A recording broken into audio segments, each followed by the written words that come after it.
예, 오늘 2021년 8월 첫째 주일 첫날입니다. 요한복음 6장 24절에서 35절 말씀을 가지고 주님께서 주시는 큰 은혜를 여러분과 함께 나누기로 하겠습니다. 오늘 말씀 제목은 그대여 부르심을 따라입니다. 사전에 보면 혼돈이란 단어를 이렇게 기록하고 있습니다. 특정계의 변화가 초기 조건에 매우 민감하여 미래의 상태를 실질적으로 예측하기 어려운 영상을 의미한다라고 설명되어 있습니다. 저는 개인적으로 혼돈의 상태가 아마 새벽녘의 시작과 같은 깊은 밤의 마지막인 것이 서로 부딪힐 때 그 시간이 혼돈의 시간이 아닌가 그렇게 생각합니다. 그래서 주로 이 혼돈의 상황을 구체적인 우리 심리적 상황에 비유한다고 하면 공황 상태와 비슷합니다. 공황이란 생명의 위협을 예상하되 그런 상황이긴 하지만 매우 두려운 상태에서 갑작스럽게 머리가 하얗게 변하거나 매우 심한 공포를 느끼는 것을 말한다고 합니다. 그리고 이 공황 상태는 우리가 실제로 생명의 위협을 받는 상황이나 두려운 상태라면 누구든지 나타나는 정상적인 신체 반응이라고 할 수 있다고 합니다. 그렇지만 이 공황의 상태는 혼돈의 소용돌이가 휘몰아치고 더 깊게 몰아갈 때 더 갈수록 깜깜하게 느껴지는 것입니다. 그렇지만 이 새벽 미명이 오기 직전에 밤이 가장 어두운 것처럼 모든 혼돈과 공황은 새로운 기류가 새롭게 시작됨을 알릴 때에 그 막을 내리게 될 것입니다. 오늘 본문은 주님의 큰 기적을 경험한 무리들이 주님의 사역을 다시 보려고 하는지 주님을 찾고 있었습니다. 이제 그들은 주님을 자신들의 왕으로 삼으려고 하는, 그래서 정신없이 주님을 찾고 있는 것으로 나타내고 있습니다. 주님도 안 계시고 같이 따라다니던 제자들도 어디로 갔는지 그들에게 혼돈의 상태가 온 것 같습니다. 그러한 가운데 주님께서는 그들의 혼돈 가운데 어떻게 접근하고 계시는지요. 일반적으로 우리가 죄라고 말하면 인간의 개인적인 욕심에서 비롯된 것으로 일반 형법을 어김으로 대가를 치르는 것을 우리는 일반적으로 죄라고 합니다.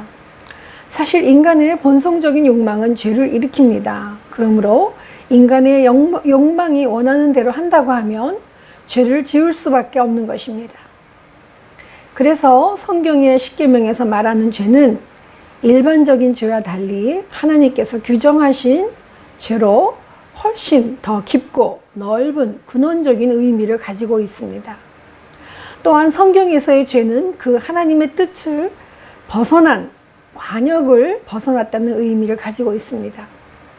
좀 더 사회법의 죄의 개념보다는 훨씬 더 포괄적이며 사회적 윤리의 책임을 지니고 있습니다. 사실 구약의 인물 가운데 여러분 다윗 왕을 아시지요? 그의 정치와 또 하나님의 그 택하심 속에서 다윗조차도 그는 약간의 죄가 있다라고 하는 정도로만 많은 사람들은 알고 있습니다. 그리고 고대 근동사회에서 한 나라의 왕이 그렇게 큰 권력을 가지고 있고 그 속에서 일부 다처제라는 그런 것들이 충분히 인정된 사회였습니다. 그런 측면에서 본다면 다윗이 자신의 부하 우리아의 아내 밧세바를 취한 것은 어떻게 보면 죄가 아니라 왕의 권력의 일부분이었다라고 할 수 있을 것입니다.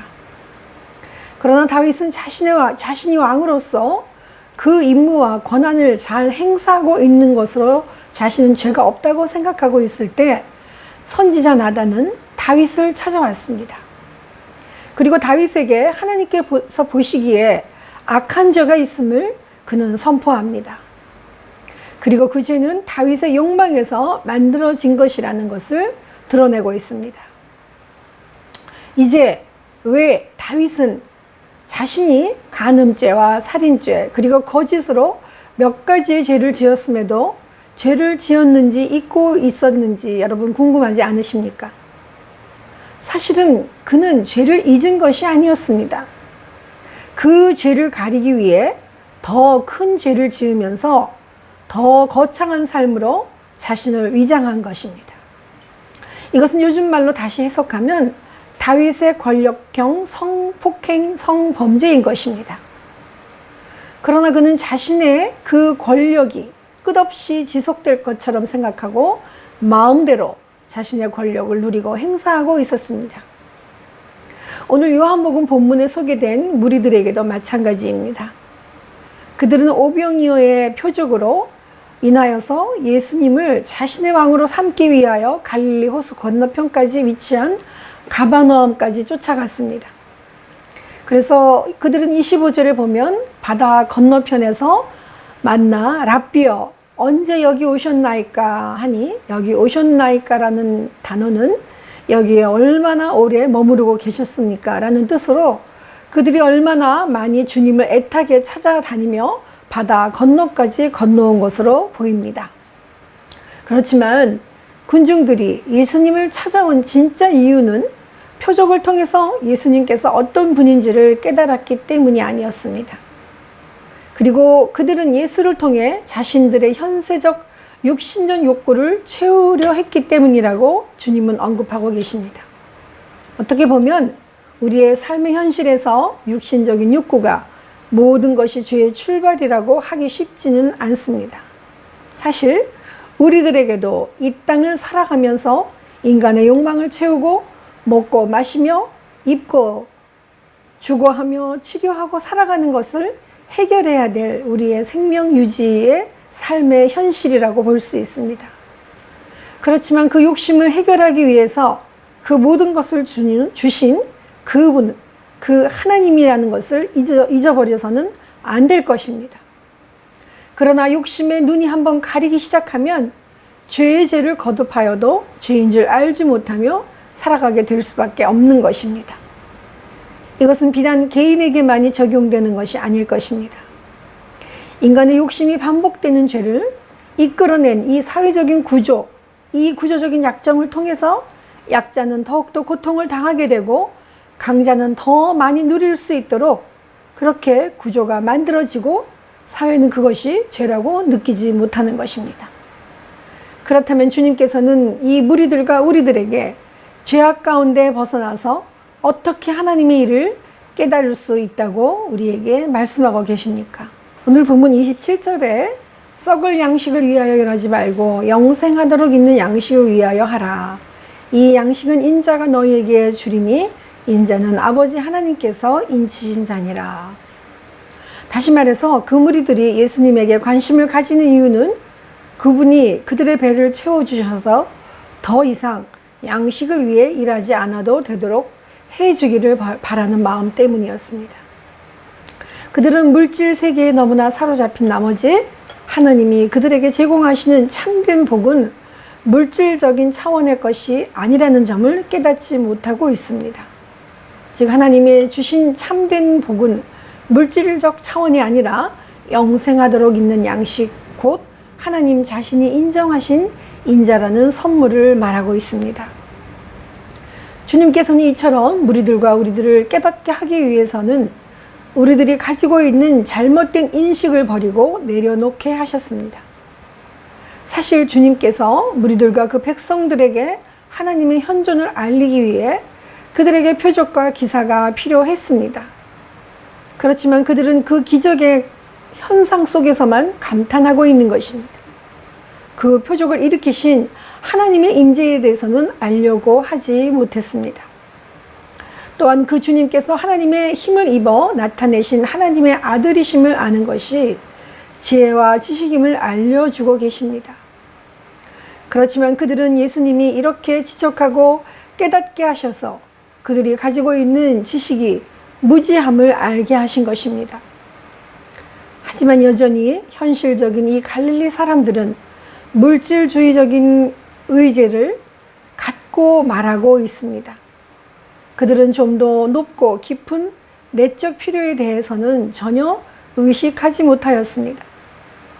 그들이 생각하는 하나님의 복이란 공짜로 음식을 공급해주고 그들이 미워하는 로마의 대군주들을 제거해줄 정치적인 메시아였습니다. 그것이 그들이 해결해야 할 일이라고만 생각하고 있었던 것입니다. 그들은 자신의 주장을 관철하기 위해 무엇을 해야만 하는 것인가에 관심을 갖고 있었습니다. 오늘날에도 이런 기독교인들은 우리 사이에 정말 친근히 볼 수 있는 사람들 아니겠습니까? 제가 아는 분 중에 처음으로 정말 가족 중에 복음을 받아들이고 예수 믿기 시작한 분이 있었습니다. 그분은 늘 내가 먼저 잘 되어야 하고 자기 집이 부자로 잘 살아야만 한다고 합니다. 그래야 가족 전도를 할 수 있다고 말했습니다. 사실 그분은 안 그래도 충분히 재물이 풍족한 분이었습니다. 더 이상 얻으려고 하는 것은 일반적인 사람들이 봐도 욕심으로 보이는 것입니다. 제 생각에는 그 욕심 때문에 가족들이 더 주 안으로 들어오기 힘들 것 같이 보여졌습니다. 만약에 이런 분들이 요즘 코로나 사태로 이렇게 교회가 어려워지고 아무리 방언으로 기도하고 성경 말씀을 입에 달고 산다고 할지라도 그 어려운 약자들과 자영업자들은 더 교회에 나오기 힘들어지게 하고 운영도 망해갈 때에 어떻게 해명할 수 있겠습니까? 잘 안 되면 하나님이 떠나가신 것이라고 말하고 잘 되면 하나님이 곁에 계신 것이라고 이렇게 이분법적으로 논리를 펼 수가 있겠습니까? 이런 분들의 신앙은 자신의 틀에 갇혀있는 신앙입니다. 그래서 서로 받아들이고 나누고 성장하고 변화하기는 정말 어렵습니다. 그분의 신앙이 1980년도의 신앙의 모습으로 갇혀있다고 하면 그분은 지금까지도 그 시대를 살아가는 정말 퇴화된 그런 상황 속에 갇혀있을 뿐인 것입니다. 그렇다면 주님께서는 이런 상황 속에 있는 저와 여러분에게 어떠한 도우심으로 이 모든 것을 내려놓을 수 있다고 하시고 계십니까? 에베소서 4장 1절에서 3절 말씀을 보면 그러므로 주 안에서 갇힌 내가 너희를 권하노니 너희가 부르심을 받은 일에 합당하게 행하여 모든 겸손과 온유로 하고 오래 참음으로 사랑 가운데서 서로 용납하고 평안에 매는 줄로 성령이 하나 되게 하신 것을 힘써 지키라. 우리는 진심으로 나의 지식과 경험 안에 갇혀있는 우리가 아니라 주 안에서 갇혀있으라고 하십니다. 주님 안에 갇혀있는 모습은 겸손과 온유이며 오래 참음과 사랑과 용납 안에 평안이 흐르는 것입니다. 그래서 이 모든 모습들이 갇혀서 썩어져 가는 것이 아니라 생명 있는 변화의 모습으로 나타나게 된다고 하십니다. 그러므로 어떤 것이 하나님의 일인지 바로 아는 사람들을 통하여 우리 사회는 이런 코로나와 어려운 때일수록 그런 사람들을 통하여 답답한 세상 속에 숨을 쉴 수 있는 공간이 되는 것입니다. 사회도 마찬가지일 것입니다. 하천과 육지 사이의 완충지대를 수변지대 혹은 수변공원이라고 합니다. 하천이 흐르면서 생기는 수로와 거기에 쌓이는 퇴적물들을 통해서 만들어지는 수생식물과 그 군락들은 표면수나 침식을 통해 유입되는 오염물질로부터 담수 생태계를 보호하는 생물학적 여과장치를 만들어낸다고 합니다. 그리고 그것을 통하여 그늘을 형성하고 하천의 온도를 조절하게 하는 그러한 기능을 한다고 합니다. 아마도 사회와 우리 주변은 이제 교회를 통해서 사회와 그들이 겪는 고통을 완충시켜주는 그렇게 편하고 숨쉬고 정말 뜨겁고 잘못된 열기를 조절해 주는 것으로 이제 더 이상 기대하지 않는 것 같습니다.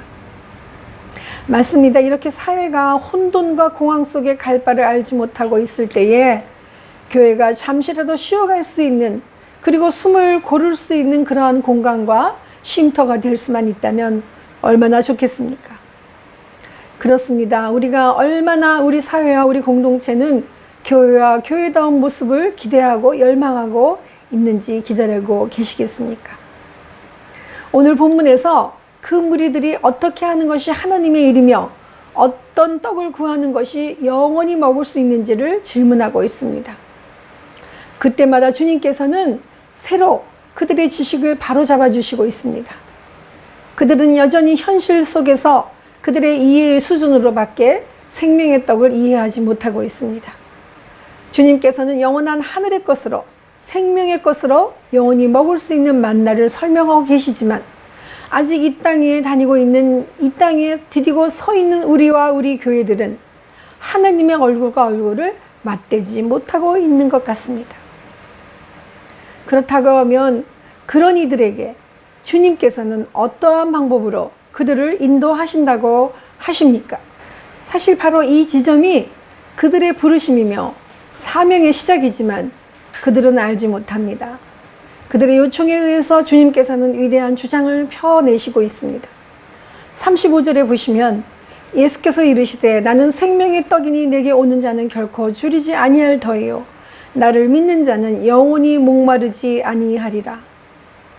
이 말에서 우리는 출애굽기 3장 14절에 하나님 자신에 대해서 내리신 나는 스스로 있는 자니라 라는 정의가 분명하게 반복되고 있음을 봅니다. 이제 주님께서는 나는 누구라고 밝히기 시작하시며 우리들을 진심으로 부르시고 있습니다. 이제 이 부르심은 어린아이가 되지 아니하며 사람의 속임수와 간사한 유혹에 빠지지 않는 그리스도의 장성한 분량에 이른 사람이 되게 하려는 것이라고 하십니다. 그리고 에베소서 4장 16절에 장성한 분량으로 성장하는 변화를 가지고 온다고 하십니다.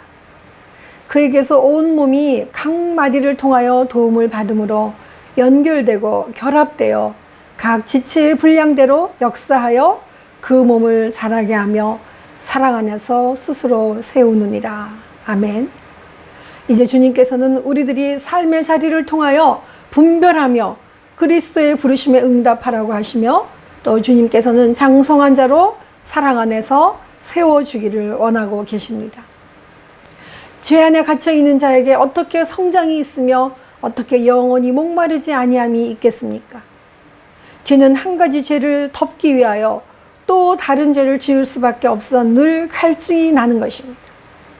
마치 다윗이 자신의 간음죄를 덮기 위해 사람을 죽이고 자신의 백성들에게 거짓으로 위증한 것처럼 끊임없는 죄를 만들어내야만 하는 것입니다. 그렇지만 하늘에서 내려주는 영원한 생명의 떡은 그렇지 않다고 하셨습니다. 그것은 세상에 영원한 생명을 주려고 하시는 것이기 때문입니다. 그것도 영원히 목마르지 않게 하시려는 것이라고 하셨습니다.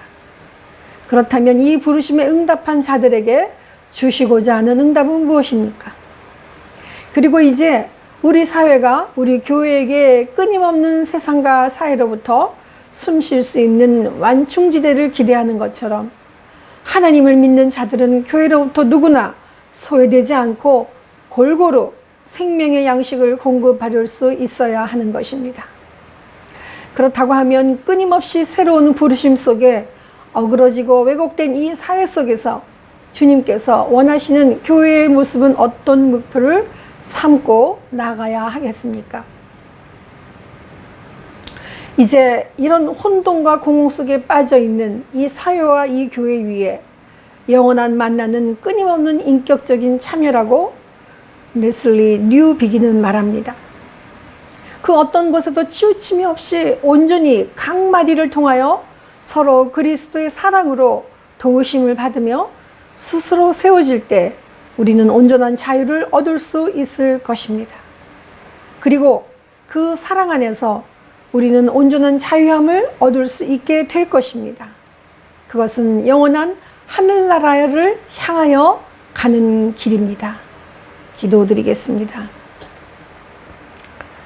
사랑이 많으신 하나님, 하나님의 부르심의 소명을 따라 이제 하나님의 인도하심을 따라 영원한 하나님의 손을 붙잡고 나아가는 하나님의 진정한 제자들과 무리들이 될 수 있도록 하나님 이 시간 생명의 말씀을 허락하심을 감사드립니다. 하지만 때로 아버지 하나님, 저희들은 눈에 보이는 기적과 표적과 아버지 급급한 우리의 욕망의 현실로 말미암아 하나님의 영원한 만나를 잊어버리고 또 갈급하여 또 다른 새로운 육신의 욕망을 쫓아가는 어리석은 자가 되지 아니하도록 하나님 오늘도 말씀으로 깨워주심을 감사합니다. 하나님, 주님을 보내주신 것은 이제 이 땅에 썩어져갈 양식을 위해서가 아니라 영원한 하늘의 만나로 우리의 삶이 더 이상 갈급하지 않도록 우리의 삶이 더 이상 이 땅에 주저앉지 않도록 하나님 일깨우시고 세워주심을 주님 오늘 허락하심을 감사드립니다.